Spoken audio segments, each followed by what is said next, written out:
Hey friends, we're going to talk today about something disturbing that's happening in America, and that's the use of the federal courts and state courts to basically stop the will of the people. You know, the Congress is the voice of the people. They're the ones that are in charge of the legislative branch. They're the one that makes the rules. Our courts were in a very rare situation to interfere or to step in when they felt like something happened that was terribly wrong, but it should have been a rare occurrence. Anymore is not rare at all. It's happening almost every day, and you have to wonder, how is it that an unelected and often unaccountable position of judge gets to make laws or completely stop the agenda of whatever the administration is. What do we do about this? How do we get to this problem? How do we move forward? These are some thorny issues that we want to talk about today from a Christian worldview perspective. We hope you'll join us.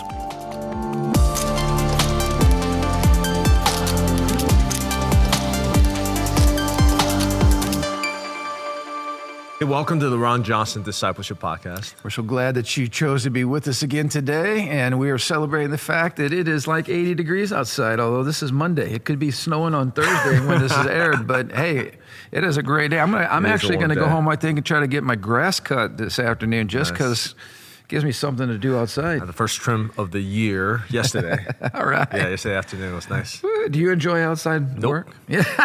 No. My dream house is a condo. With artificial grass. Yeah, with turf. Or concrete. Yeah, or I've seen people say, I just want to concrete. I like nature. I'm not good at it.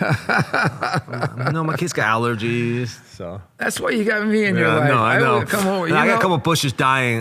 My wife and I are talking. I'm like, I'll ask Pastor Ron.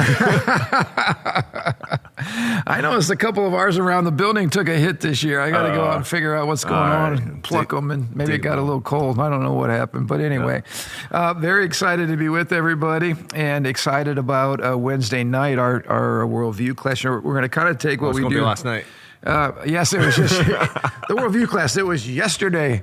But anyway, that's coming up this Wednesday. Thanks for pointing that out. We're going to have a little time warp here. If you're excited and you're planning on coming out, you missed it.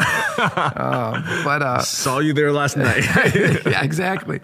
But hey, let's talk about the fact that it was yesterday, and boy, it wasn't that great. But I do really want to encourage you, if you did miss it, because you're hearing about it now. We're doing 4 different sessions. I think 4 or 5. Anyway, so we hope that you'll come back out. There's no need to register at this point. Just come on out and let us know when you're here that night that you're here. But it's going to be, I'm really excited. It's a great class for equipping people on how to do what we try to do every week here, and that's evaluate what's going on in the world around us through the lens of Scripture, biblical revelation. I was listening to a clip of Bill Maher talking to Charlie Kirk. I don't know if you saw that podcast at all. I just saw a clip of it. And Bill Maher is basically attacking Christianity about, like, you don't need a God to know whether, like, what's good and bad. And why do I need a God to tell me not to lie and stuff like that? Wow. And I'm thinking, that guy needs to go to the worldview class. He needs to recognize that he absolutely has a God. He absolutely has a religion. It just doesn't look like the traditional God, but he has a religion. Well, and it is interesting. He keeps stealing from our worldview. Yeah. Why do I need a God to tell me that it's not a good thing to lie? Yeah. Oh, really? Lying has been acceptable practice for tyrants through the ages, and people have effectively used lying to achieve their own agenda. And why is it wrong? I guess that's a better question for him. Why is it wrong? Why do you get to say it's wrong? Yeah. Who determines whether it's right or wrong? Well, you kind of need a God for that. Yeah, you kind of need a religion. You need a worldview for that. Yeah, absolutely. Absolutely. That's not like a given by any stretch. I mean, go to Congress and ask if everybody embraces just go to Washington, D.C. But anyway, it's interesting. It's interesting how when truth is spoken boldly, which is what, Charlie is doing on university campuses, like right out there, guerrilla warfare, open mic, fire away your question, whatever it is, and truth is exposed. I think it's interesting how it's attractional. It's like the moth attracted to the flame. Mm-hmm.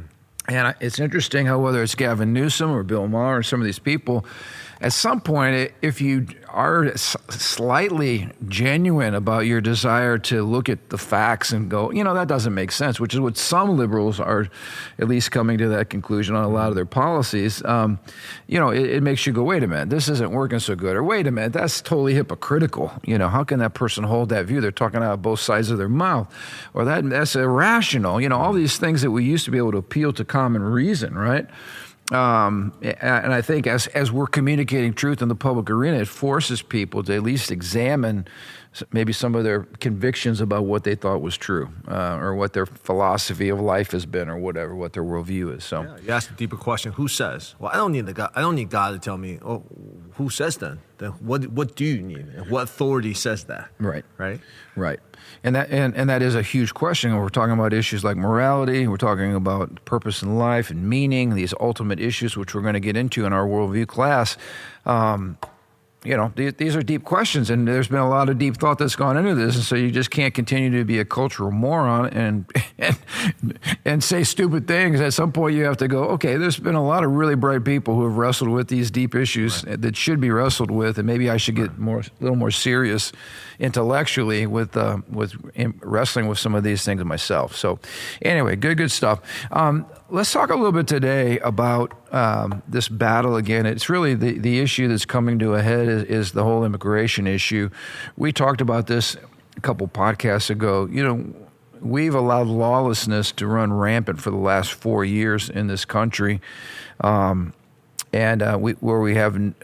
enforce laws. We don't have anybody that's held accountable for breaking the law. And then now, when we have an administration that's trying to do the most obvious, commonsensical thing, right, to any person on the streets, is it good or bad to remove someone who's here illegally who is a convicted rapist? That is the most no-brainer, asinine question, because everybody should be able to go, yes, we should take someone out of the country who's here illegally and who's committing crimes. I mean, this is the biggest no-brainer in the history of no-brainers, and yet we have a party that can't even get their brains around this. And again, I think it's because of the fact that the issue really isn't due process. The issue really isn't the rule of law, because they violate that at will. The issue is really, can we use this situation to try to claim moral high ground and to try to use it as a political strategy to throw a monkey wrench in this administration's, what they believe to be a clear mandate from the American people, and I believe it is. When you look at the data coming out on popularity, most Americans are cheering the president on right now with what's happening with this deportation effort. It's just the Democratic Party that has now embraced a completely different strategy, and that's they can't win at the polling places. They can't win on the battle of ideas. They don't have the moral high ground, although they're trying to find it. So their last recourse is to use leftist court judges to kind of, by fiat, just declare that the president's actions are somehow unconstitutional and are violating the rule of law or due process or whatever terminology that they're using, which is troubling. Because here you've got a president who's trying to carry out an agenda that again was overwhelmingly embraced and endorsed by the people. He is the picture of the will of the people at this point, overwhelmingly, and doing what he ran, his campaign upon. And it should be troubling to all of us that you would have a judge somewhere who simply says you can't do that, maybe from a state, a federal judge from a state or over a certain jurisdiction who can unilaterally make a decision that impacts all of America. I don't think that's the way the system, was created. Well, as Babylon B says, Trump was resigning as president to run for district judge because that was more powerful. He decided, as a president, it's not enough authority. I need to go and be a federal district judge. I have much more authority there. That's a real post by Babylon B. I was cracking up when I saw that. I appreciate the Babylon B because they have a way of getting to the truth through irony. But again, we're laughing at that because that's exactly what these judges are trying to do. They are placing themselves with more power than the executive, office holder of our country, and it's wrong. But it's amazing the spin cycle, right? How everything gets spun. But there was a couple of situations I want to bring up this week. This was from the Washington Stand Family Research Council. The article was called "More Judges Place Restrictions on Trump's Agenda." And it opens here by saying, for several months, President Donald Trump has been at war with the federal courts as partisan district court judges issue a seemingly unending stream of preliminary injunctions and temporary restraining orders impeding the president's agenda. Within the past 2 days, the mission to, quote, make America great again, end quote, suffered not just one judicial setback, but four. And so, again, highlighting the point we just made, this seems to be the strategy is shut them down, appeal to the courts, restraining orders, temporary hold on temporary restraining orders and injunctions that are blocking the way. So let's take a look at some of this. Here's another thing that should be so commonsensical to Americans unless you have a nefarious agenda. This judge in the District of Columbia issued an order blocking the president's own order that would have required proof of U.S. citizenship in order to register to vote, and required voter registration authorities to verify U.S. citizenship of certain individuals registering to vote. Now, is it not common sense that nobody should be able to vote? And like, if I'm going to Tanzania on a missions trip and they happen to be having a national election, I shouldn't be able to go in and vote in their national election. That would be silly. I'm not a citizen. My vote would actually undermine your vote, and take away from the power of your vote.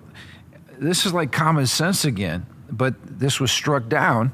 And I think it's because we have partisan judges who understand that Democrats are not going to win certain elections if we don't have a whole lot of illegal people who are empowered to come into our country illegally, supported while they're here, and then given the permission to vote without any ID and without any proof of citizenship. It's basically creating your own electoral base, your own voting base illegally. And it makes no sense to most Americans. I think I saw some data that said like up to 90% of Americans are in favor of having to have proof of citizenship to go vote. It just, again, it is unbelievable that we would even be having this discussion, and yet we are. It says here, this judge rightfully points out that our Constitution entrusts Congress and the states with the responsibility. Basically, her argument was that it's not the job of the executive branch.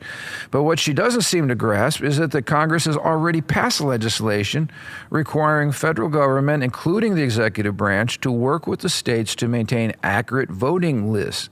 I can't think of a better way for the president to comply with the law than by protecting American voters from having their vote diluted by non-citizens. So, for instance, we see certain states that are refusing to clean up their voting rolls. So there's dead people that are still on the list. There's people who don't even exist. There's people who are illegal and shouldn't be on the list. There's people who on the list that aren't even from that state or have moved or whatever. I mean, in other words, just cleaning up your list to keep them up to date is just good government. It doesn't matter whether you're a DR, an R, or an I. You have to have a voting list that's accurate. But we're even finding that people are refusing to do that. And again, you ask the question, why? Why would you want a fraudulent voter ID list unless you're using it for your own purposes to push your own agenda, which is exactly what's happening. So, I mean, somebody prove me wrong. Yeah, I think it's just illegal if you're not a citizen and you go vote, right? But beneath that, there's so many like intricacies and like, I think the reason a lot of these judges are able to find this loophole and declare unconstitutional, some of these things that just to us, it seems like seems like common sense, is I think our legality has gone out of control. Like there's laws and legalese, and no one really understands, and they find this loophole, say that's unconstitutional because of this and this and this and this and this. And to a certain degree, I get that we need that. We're a very sophisticated and complicated country. But when you have so much legal needs, these attorneys, these judges can basically decide whatever they want. They have all these different options. They don't like these options. It's really not about the law anymore. And I think this is why America has become that. Like, it's not about the law. It's not really about truth. It's not about what's right and what's wrong. It's about, I'm going to pick these fights and not these, right? It's like a legal game, right? It is. That's a exactly legal word game. Yes. And we've lost the larger issue, which is really justice. Well, most Americans don't care. Most Americans are not looking, like, no one reads the legal documents, right? You have the attorneys do it, and even attorneys don't want to read it. But what we hear is just like, this judge does this judge does that, and it just caused most Americans to roll their eyes. That's well, because what do we do about it? We're not attorneys. We're not supposed constitutional experts or whatever. But and yet we realize this stinks to high heaven. Well, you just just lock up these laws. It's the delay tactics. It's saying we're gonna resolve this later. A lot of times it's just like we didn't make a decision, but we're going to put a hold on it until 4 other cases. Now 3 years later. Well, and that is part of the strategy. We talk about due process. Every believer should celebrate due process. It means that we care about the weak, the folks with no power. That the people with power don't just roughshod run over them. We value the fact that they're created in the image and likeness of God. We understand that we're sinners, and so we need legal protections so that people don't abuse the law and abuse other people in the process.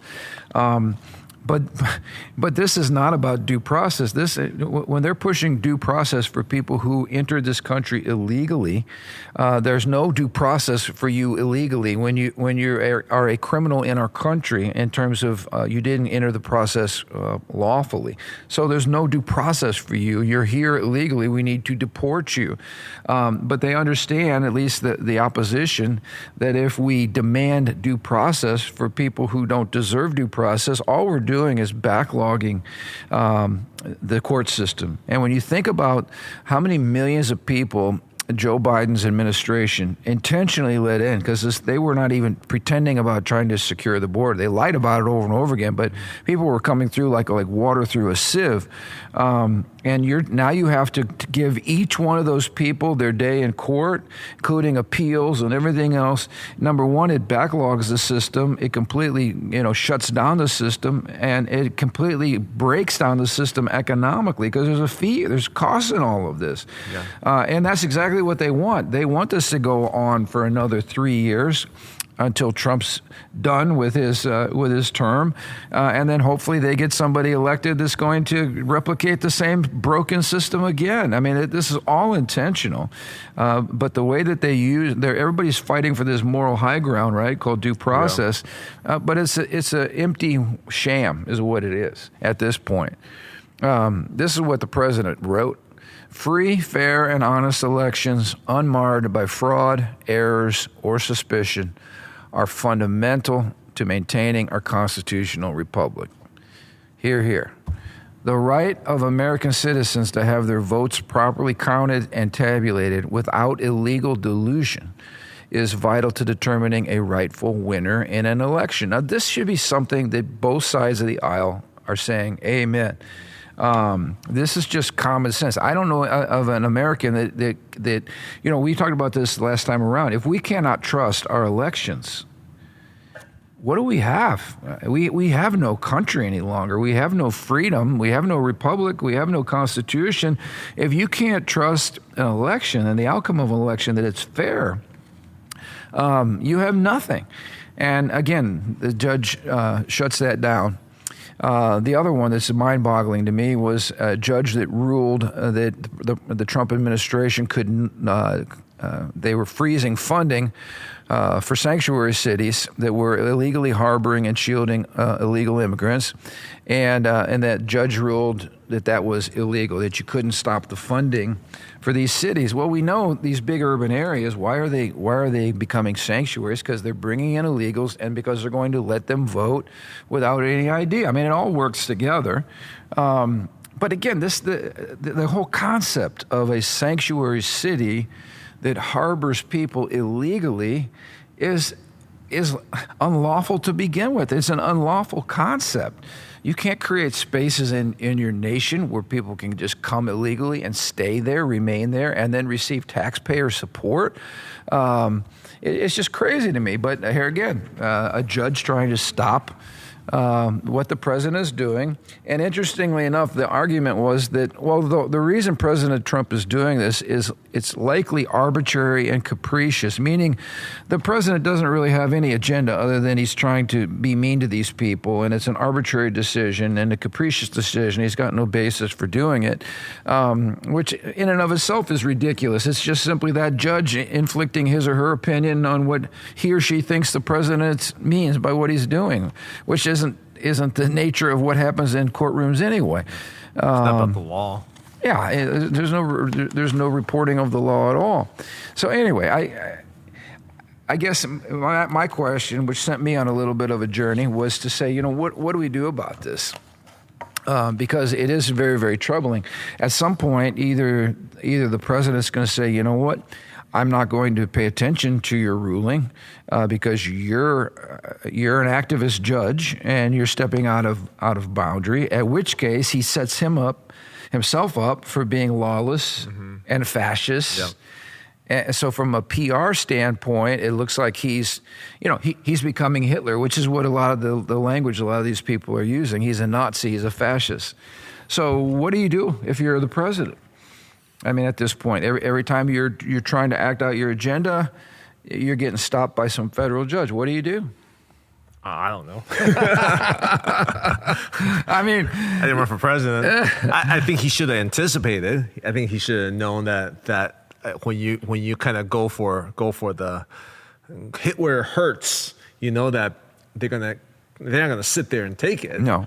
So hopefully he was anticipating all this. But this is a pretty bold move on the one hand, and I guess it shows you how far down the river we've gone with our understanding of the nature of the courts.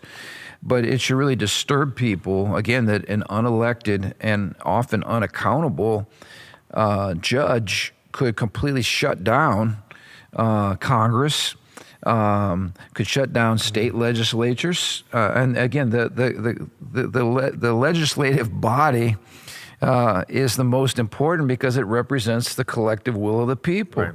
So judges historically have tried to stay out of the political fracases that were going on, realizing that these laws were duly passed by majorities in votes or votes through their elected representatives. That's the way our system is set up, right? A constitutional republic. So judges had the self-restraint to stay out of that and to only jump in if they felt like it was an incredibly strong reason. But that's not the case anymore. Well, it's kind of like if you go watch the Super Bowl and all of a sudden the refs start coming in and start dictating the score.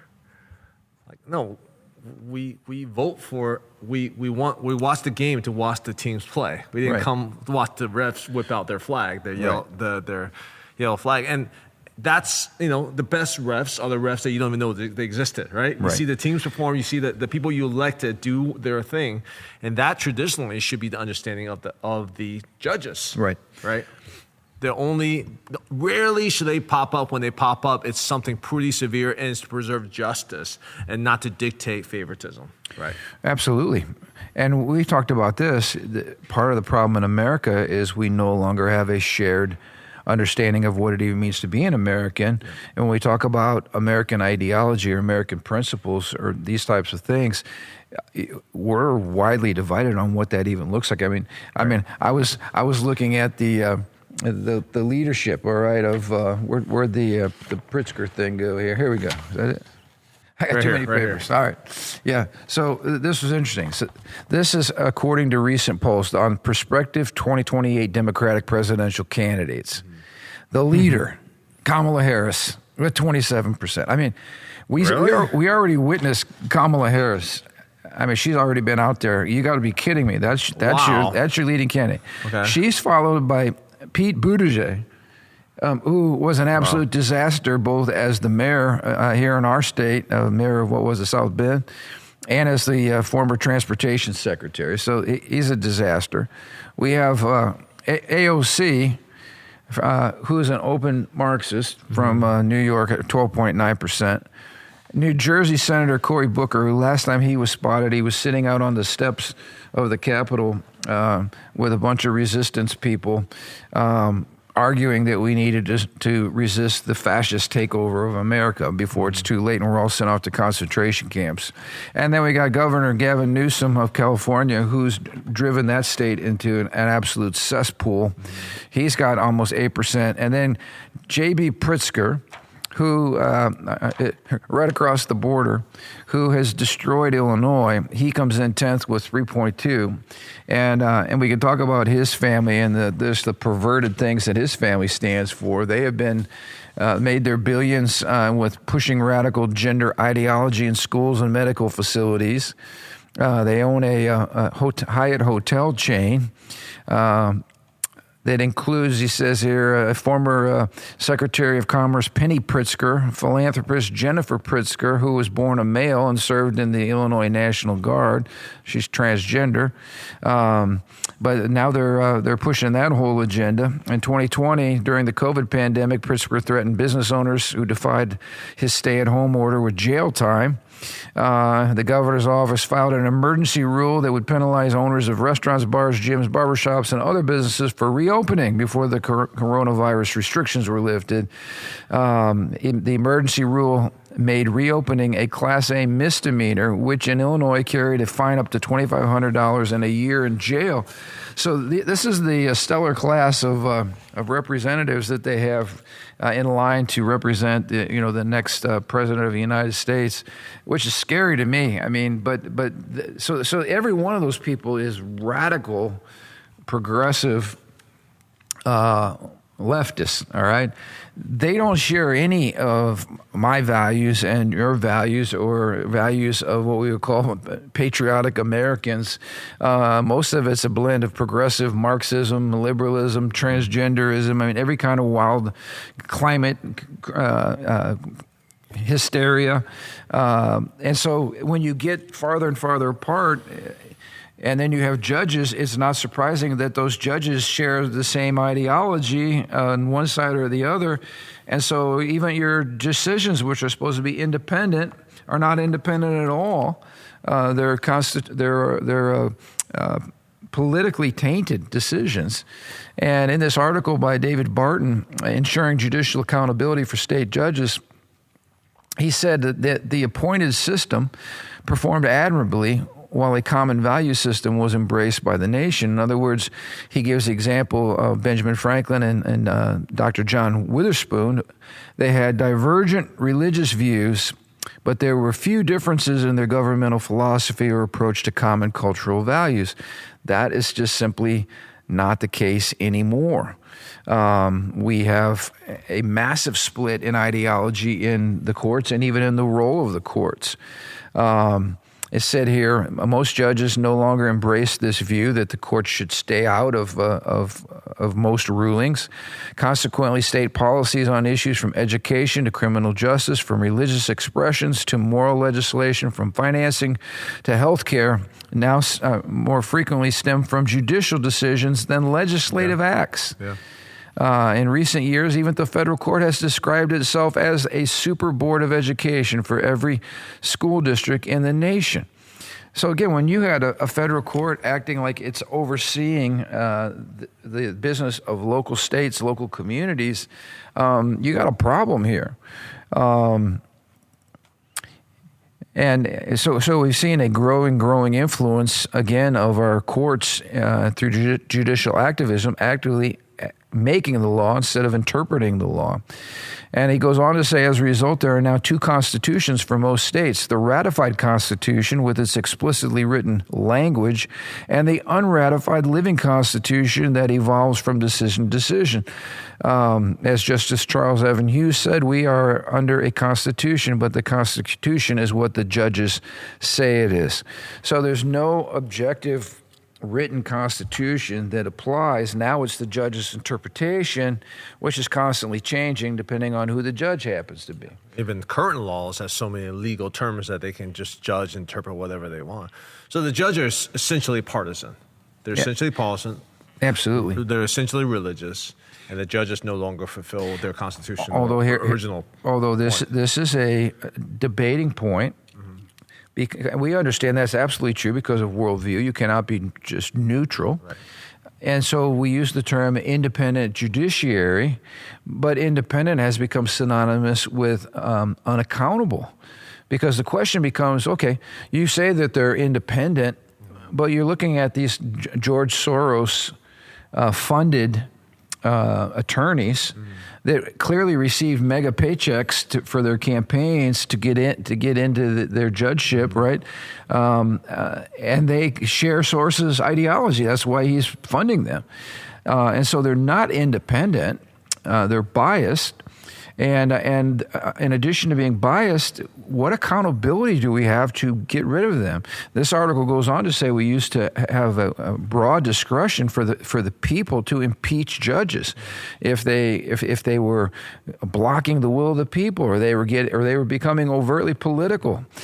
You could impeach them, but those thresholds of impeachment have been really raised high, from what I understand. And it's very hard to impeach a judge. And so to answer our question, that we pose, what do we do? Well, one solution is, and some states have already embraced this, is you start electing judges, at least at the state level. And then that way, if there's a judge that goes rogue and that passes some, crazy ruling, then you're going to have 10 other people run for that judge's spot next election. But at least you know what that judge believes, you know what they're running on, and they're accountable to the people, which is the way our system was structured. Yeah. We're the ones that are the bosses. We're the ones that hold our leaders at all three branches of government responsible. And until we can figure out how to rein in some of these rogue justices and perhaps change the system, or we have a massive revival that gets us all on the same reset button, right? Where we all at least have a reawakening as to our system of government, as to the morals and values that we share as Christian people. I don't know what we're going to do. We're going to be dealing with these types of battles all the time, right? And it seems like the whole system is just broken. I mean, if you're trying to go for the easy button to get anything done, you go straight to the judges. Because they can enact law. They have zero accountability. You can bribe them and, but no one really knows, and no one, that's really hard to get that fact out. Because their wives working for whoever, and so it's not a direct bribe, but it's like it's a subtle thing, and that's the way you go, some of our founders, they said, they asked this question. This was John Dickinson, who was a signer of the Constitution. He says, what innumerable acts of injustice may be committed, and how fatally may the principles of liberty be sapped by a succession of judges utterly independent of the people.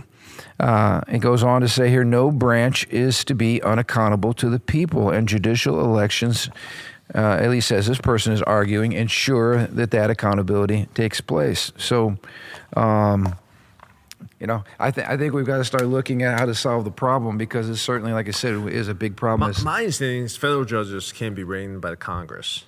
Something about Congress, whether it's their jurisdiction, there's something about that. I read that somewhere. I'm not sure. Well, I think Mike Johnson was bringing this up, that if you're having these rogue federal judges that are going against the clear will of the people based on an election, which is an objective thing, right? That they can be removed from their judgeship.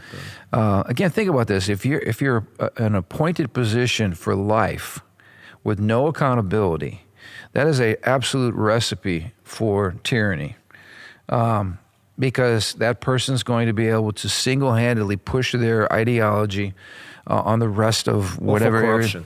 For absolute, at the very least, corruption. Yeah, because you have no accountability. Yeah, you can't be impeached. And you wonder, even with our Supreme Court justices, we've seen now is so compromised. You wonder, with the attacks on their family, with the threats, with all the stuff that's going on, with hidden money, even some of that's being exposed now. And I pray that there's actually accountability and justice that's served. People need to go to jail for everything from insider trading to these fraudulent expense accounts and crazy spending of taxpayer dollars. There needs to be accountability.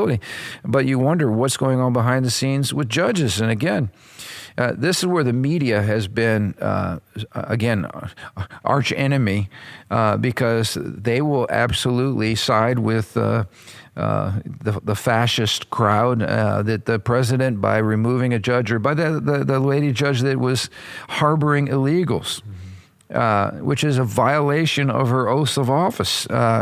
And she was arrested. And then the left says, here we go, we're arresting judges. It's just like Adolf Hitler or whatever. I mean, this is stupid.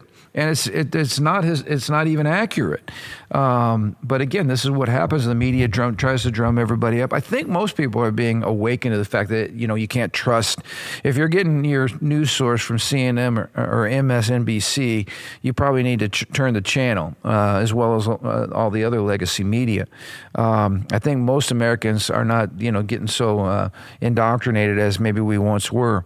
But it's disturbing. And I one thing about Donald Trump that I've appreciated is he sticks to his guns. He seems to be a man of principle, and if he believes it's the right thing to do, whether it's establishing the embassy, the Israeli embassy, or in Jerusalem, or the United States embassy in Jerusalem, he's done some crazy things. They're getting rid of the Department of Education. Everybody talks about it, but he's saying, let's do it. And I hope that he'll follow through on some of these rogue justices and bring some order and some accountability. We'll see. Anyway, that is the state of the game. It's never changing. It's always exciting. We're living in an exciting time. We do have some great stuff coming down the pipe. I want to make sure you guys on Memorial Weekend put Bill Federer on your calendar. Yeah. He's going to be with us that morning. And that night, and what he's going to be sharing is really, really great. I really want to encourage our homeschool listeners and homeschool families and those with young people to come on out and bring your kids out and get exposed to this. He's got some great materials as well for families, so it's going to be good. All right, thank you guys for joining us. Thanks for all your feedback. And next episode 250. You won't want to miss it. We have no idea what's going to happen yet, but you won't want to miss it. All right, we'll see you next Thursday.